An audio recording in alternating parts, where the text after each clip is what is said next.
Good morning, happy new year সকলকে। 2026টা যেন ভালো কাটে। 2025টা একদমই ভালো কাটেনি। সবার শরীর যেন ভালো রাখে, সবারকে সুস্থ রাখে, সবার মনস্কামনা যেন পূর্ণ হয় 2026-এ। ঠাকুরের কাছে এই প্রার্থনা করি। তো আজকে যাচ্ছি একটা গণেশ টেম্পল।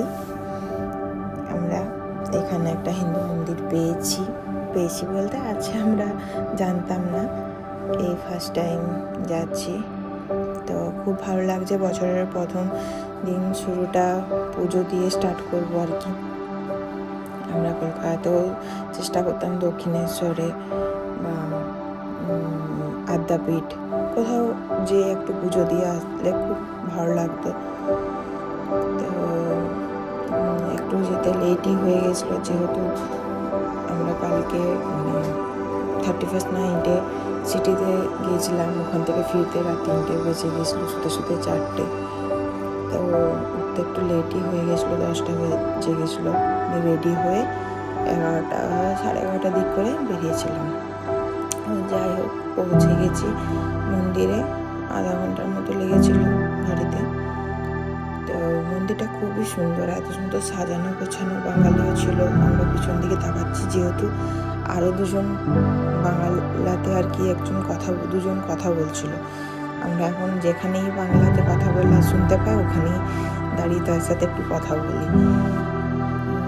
তো এটা এক্সিট দিকে ছিল, এটা একটা সোনার স্ট্যাচু ছিল। তো এদিকে এক্সিট, আমরা সোজা সামনে যাই, যেদিকে এন্ট্রি আছে। এখানে জুতো খুলে যেতে হবে। এত ঠান্ডা, আর বরফ পড়ছে এখন প্রতিদিন। বরফে পুরো ভর্তি হয়েছিল সামনেটা। তো ওখানে জুতো খুলতে যেয়ে মোজা ভিজে যায়, আরও ঠান্ডা লাগে। যাই হোক, ভিতরে ক্যামেরা অ্যালাউ ছিল না।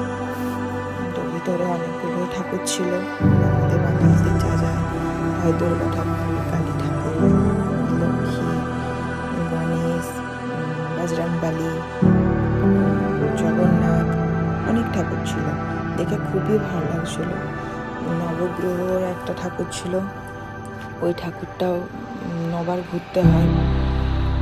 তো যাই হোক, পুজো টুজো দিয়ে প্রসাদ দিয়েছিল, ওখান থেকে প্রসাদ নিয়ে আমরা এদিকে বেরিয়ে গেছি। বেরিয়ে একটু ফটো তো তুলতেই হবে, ফটো তুলছিলাম। এখানটা একটু ঘুরিয়ে ভিডিও করছিলাম, বেশ ভালো সাজানো গোছানো। এরপরে আমরা বেরিয়ে পড়েছি ওখান থেকে দুপুরে খাওয়ার জন্য। তো বাঙালি রেস্টুরেন্ট খুঁজছিলাম, পেয়েছি। আছে প্রচুর বাঙালি রেস্টুরেন্ট আছে ওই সাইডে। আমরা কুইন্সের দিকে গেছিলাম, বাংলাদেশে প্রচুর আছে। যাই হোক, শেষমেশ পাওয়া গেছিলো। ওখান থেকে সামনে ছিল, 10 মিনিটের মতো লেগেছিলো গাড়িটা। তো রেস্টুরেন্টটা খুব ভালো। চলো যাই। এখানে এই অ্যাপার্টমেন্টগুলো একটু অন্যরকম। আমাদের এদিকে যেমন 2তলার মতো অ্যাপার্টমেন্ট, এখানে 4তলা করে অ্যাপার্টমেন্ট ছিল। আর একটু ঘিঞ্জি, এদিকটা যেমন একটু ফাঁকা ফাঁকা, ওই দিকটা একটু লোকজনের বসবাসটা হয়তো বেশি, তার জন্য একটু ঘিঞ্জি টাইপটা বেশি। এখানে বাঙালির দোকান অনেকগুলোই ছিল, দেখে খুব ভালো লাগছিল।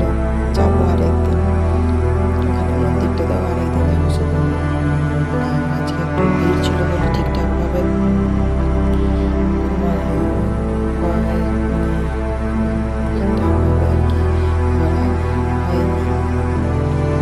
চলে এসেছি কলাপাতা রেস্টুরেন্ট।